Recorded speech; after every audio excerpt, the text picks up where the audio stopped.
Sir अब उनका दवाई का टाइम हो गया तो मैं क्या करूं? ये तो उठ के चले गए थे आप।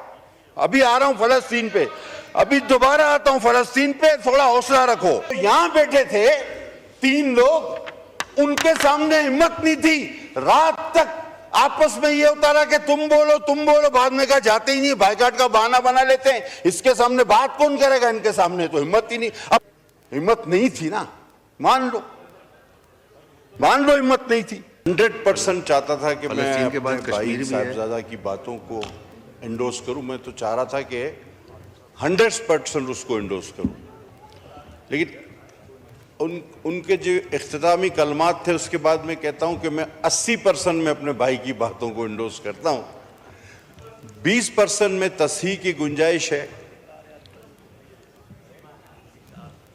सर फलस्तीन हम बचपन से हर जुम्मे में आजाद कराते हैं, हर ईद के दिन आजाद कराते हैं, और अब बूढ़े हो रहे हैं। ये और सर आप यकीन करें कि 80 लाख यहूदी हैं और 80 लाख तो हमारे पास उलमाए दीन है जिनकी दुआ कबूल नहीं हो रही।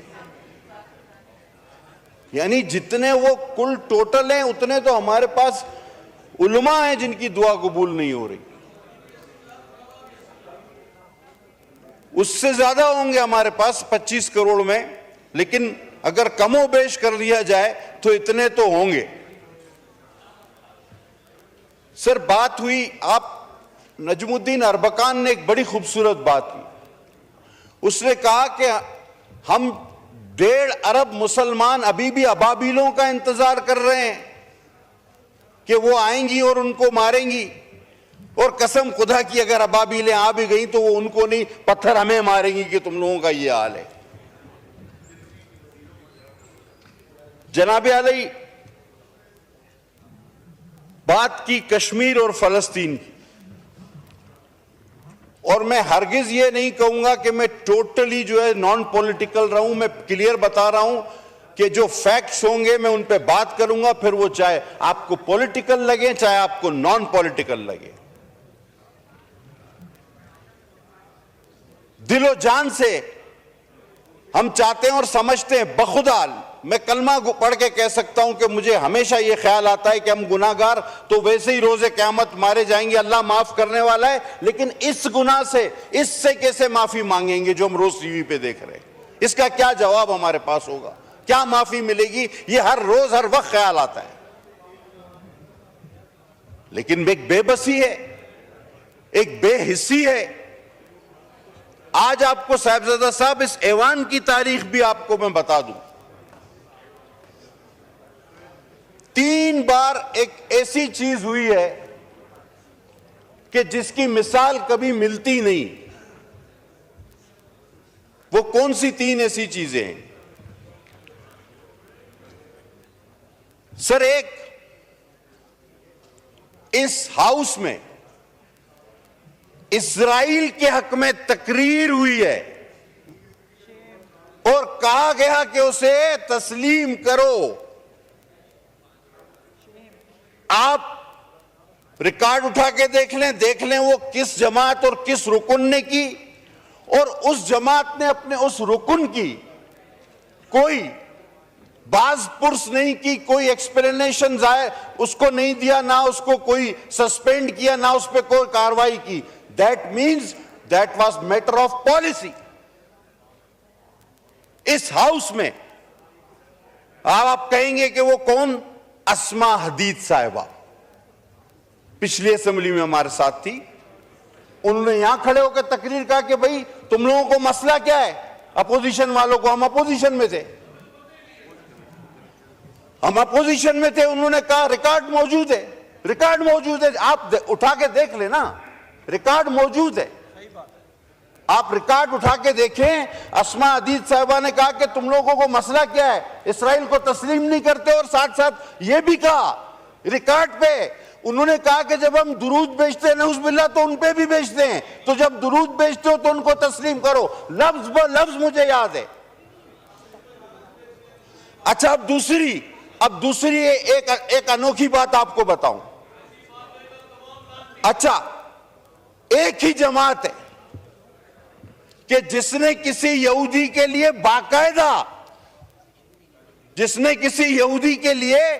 बाकायदा कैंपेन चलाई हो। अब आप ये भी कहे मैं नहीं पता। गोल्डस्मिथ का बेटा सादिक खान के अगेंस्ट एक यहूदी के लिए पॉलिटिकल कैंपेन किसने चलाई, ये भी कोई दूसरी मिसाल नहीं मिलेगी। अब तीसरी पे आता हूं,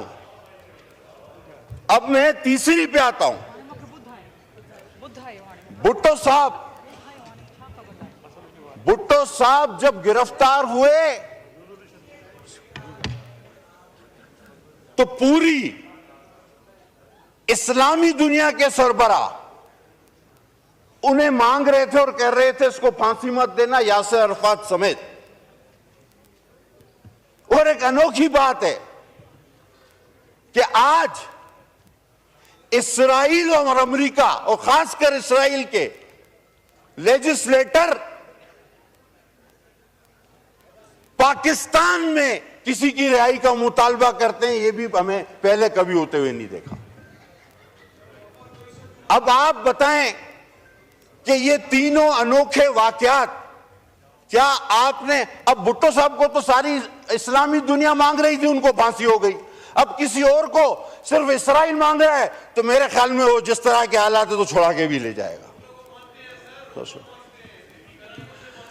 और सर, थोड़ी देर पहले हमारे उस तरफ चीफ विप साहब थे, उन्होंने स्पीकर साहब से भी कहा अब बात तो सिर्फ इस्राइल पे करनी चाहिए थी, तो फिर वो निकल गए कि जी नहीं, हमने करारदाद जमा कराई थी।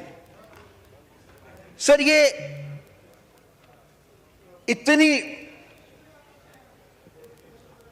बेहिसी कैसे हो सकती है कि मैं उस रोज चीख चीख के कह रहा था कि मेरे भाई मेरी बात सुन लो, थोड़ी देर के लिए नारे मत लगाओ, ये पाकिस्तान की बका का मसला है। नहीं सुनी गई बात। और हमारे अराकीन ने वहां जाके ठोड़ियां पकड़ी कि यार थोड़ी देर तो बैठ जाओ, नारे हमेशा लगा लेते हो। कहा नहीं, क्या करो, यह करो, वो करो। अरे भाई, वो भी तो यही कैनाल का मसला था। अब आप कहते हो नहीं, पहले हमने तो उसी दिन जमा कराई। 40 लोगों ने हुकूमत और अपोजिशन से उस पर बहस की, आपने नारे लगाए, बायकाट किया। अब कहते हो नहीं, पहले हम। आपका तो पीछे से पहला नंबर है, आगे से नहीं। अब जनाब आ जाएं, आगे चले। उस दिन बात हुई जिसका मैं जवाब देना चाहता था, आज जवाब इसलिए दे पा रहा हूं क्योंकि उसके बाद से हाउस ही नहीं चला, कोरम पॉइंट आउट होते रहे। सर, एक चीज और भी है, हमारे दोस्त तारीख में थोड़ा सा पीछे भी देख लेना तो एक कैनाल जलालपुर की 2018 की गवर्नमेंट ने भी अप्रूव की थी और उसका संगे बुनियाद वजीर आजम रखने जा रहे थे, वो भी इंडस का पानी था। हम उसकी भी मुखालफत करते थे, हम आज भी हर कनाल की मुखालफत करेंगे। और मुझे बड़ा अफसोस हुआ कि सर, ये जो वजीर आजम के बाद सबसे अहम कुर्सी होती है, इस कुर्सी के कुछ सर अपने भी फराइज होते हैं, कुछ उसकी इज्जत रखनी होती है। बेदरेक वहां पर बैठ के झूठ नहीं बोलना चाहिए। इन्होंने एक कागज लहराया कि जी ये देखिए फलां ने इस मंसूबे की मंजूरी दी है। अभी इनको इतना अकल नहीं, इतनी समझ नहीं, इतना इल्म नहीं कि वो मंजूरी का फोरम ही नहीं, और उनके जो ख्यालात थे, जो उनका तासुरात थे, जो उनका फैसला था, वो उन्होंने आपके सामने मुश्तरका इजलास में सबके सामने बयान कर दिया कि जो कि बिल्कुल ये था कि नो नो नेवर। लेकिन चूंकि सियासी पॉइंट स्कोरिंग करनी है। और उस दिन कहा गया कि जनाब एक गैर आईनी तरीके से 9 तारीख को एक हुकूमत को खत्म किया गया। मुझे आप ये आइन कॉन्स्टिट्यूशन आपके पास पढ़ाए, मुझे आप नो कॉन्फिडेंस पढ़ के सुना दें, अभी सबको पता चल जाएगा कि that was the only constitutional no confidence only. तो फलस्तीन पे तो मैंने बात की, तो आपने उसके हक में तकरीरें की हैं, इसीलिए तो उठ के चले गए थे आप। अभी आ रहा हूं फलस्तीन पे, अभी दोबारा आता हूं फलस्तीन पे, थोड़ा हौसला रखो जनाब। इन्होंने ये कहा नो क्रॉस टॉक, अब चेयर को एड्रेस करें प्लीज। सर अब उनका दवाई का टाइम हो गया तो मैं क्या करूं। सर बात यह है कि जिस दिन सलामती काउंसिल की मीटिंग हो रही थी तो राय फरार इख्तियार की गई। अब उसकी असल वजह क्या थी मैं उसमें भी आता हूं। लोगों ने कहा जी इसको नहीं बुलाया, उसको नहीं बुलाया, इसको नहीं बुलाया, ये बात नहीं थी। बात असल में ये थी कि जिस तरह की तकारीर वहां से होती हैं तो वो तो यहां खुद आके बैठे हुए थे, तो उसके सामने कौन बात करेगा। उसके सामने हिम्मत ही नहीं थी बात करने की। वो जो यहां बैठे थे 3 लोग, उनके सामने हिम्मत नहीं थी। रात तक आपस में ये होता रहा कि तुम बोलो, बाद में कहा जाते ही नहीं, बाइकाट का बहाना बना लेते हैं। इसके सामने बात कौन करेगा, इनके सामने तो हिम्मत ही नहीं। अब पीठ पीछे बात जितनी चाहे करा लो। वो मौजूद थे तो आप बात करते ना कि जी ये डी चौक पे भी नहीं आने देते, ये रात को उठा लेते हैं, ये डालों में ले जाते हैं। वो मौजूद थे, हिम्मत नहीं थी ना, मान लो हिम्मत नहीं थी। और कहा जी कि बाजवा के जरिए आपने जो है वो एक करारदाद, यार आपने तो हाजिरी भी कर्नल के जरिए लगवाई है सहवान में। ना कर सकता है कोई कसम खाएगा मेरा भाई, कोई दुरूद पड़ेगा कि बात गलत है। यहां तो हाजिरी भी कर्नल के जरिए, कोरम भी कर्नल के जरिए, बजट भी कर्नल के जरिए, इस पे भी तो दुरूद पड़े, कसम खाए ना आप। और फिर कहा गया अचकजई साहब के लिए और अख्तर मेंगल के लिए कि जी देखिए इनके साथ बड़ा जुल्म। तो क्या पीडीएम का हिस्सा नहीं थे अचकजई साहब और मेंगल साहब? क्या उस नो कॉन्फिडेंस का हिस्सा नहीं थे अचकजई साहब और मेंगल साहब? वो भी तो इसी का हिस्सा थे। तो यानी कड़वा कड़वा थू थू, मीठा मीठा हप हप, जो आज आपके साथ आपको सूट करे वो ठीक है, जो नहीं करे वो गलत है। और सर वो हुकूमत क्यों बनी थी? वो जो तकरीर थी फलस्तीन की, that was a policy statement, वरना उस पर बहुत बड़ा रिएक्शन आना चाहिए था। 4-5 काम होने थे उस हुकूमत में जिसमें हमें अल्लाह ने बचा लिया। 2 तो हो गए। अब साहिबजादा साहब ने कहा फलस्तीन और कश्मीर में तवज्जो चाहूंगा आपकी। कश्मीर कब गया मुझे बताएं।